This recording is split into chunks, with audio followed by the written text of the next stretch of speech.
I do believe that this is a change for the city, something new. Governor Pritzker says he looks forward to working with Chicago Mayor-elect Brandon Johnson, who he says will bring a, quote, new vibrancy to the city. The win in last night's runoff election is a major victory for the Democratic Party's progressive wing as the heavily blue city grapples with high crime and financial challenges. Outgoing Mayor Lori Lightfoot did have some words of advice for Mayor-elect Brandon Johnson. Stay humble and be grateful. And those words came during a very emotional news conference following the fire department's second loss of a firefighter in as many days. Lightfoot was asked what advice she has for Johnson in leading the city through similar tragedies. She described how during her term, she regularly reached out to firefighters, police officers, and 911 call takers and dispatchers to show her support.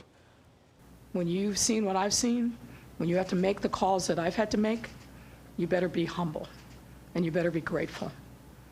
It's hard to motivate people when they don't think that their leader has their back. And it's absolutely essential. Lightfoot says she will share her thoughts directly with the mayor-elect as soon as they have time to meet in person. And one big challenge facing the mayor-elect is how to pay for the big new public spending that he has promised. Our political editor Mike Flannery joining us now with that part of the story. Well, Natalie and Anthony, Brandon Johnson's proposed $800 million in new taxes include some big-ticket items. Among them, a new real estate transfer tax and a new tax on aviation fuel at the airports. But those need state or federal approval and can't be done by City Hall alone. Campaign promises aren't always things that can be kept. When the rubber meets the road, there's a lot of rules in place that prevent you from just doing whatever you want. Veteran City Council Finance Committee Chair Scott Waguespack there has seen efforts to explore some of these types of proposals in the past. Also on Mayor-elect Johnson's list of proposed tax increases is making Chicago's hotel-motel tax the highest in America.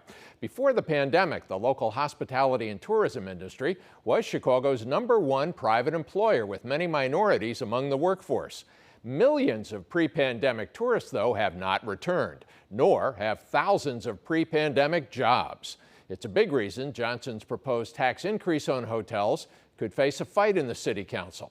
Not to mention Johnson's proposed $100 million user fee on North Michigan Avenue in the nearby commercial district. You don't want to lose those jobs by putting such a heavy tax on that the restaurants close or the hotels have to restrict the work that they do. So you don't want to impact those workers as well. Johnson is also proposing a possible financial transaction tax. Experts fear that wouldn't generate much revenue at all.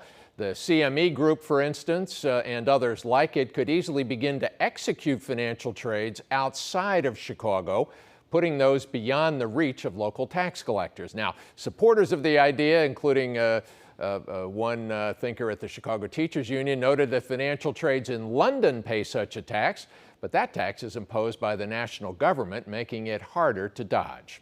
I'm political editor Mike Flannery.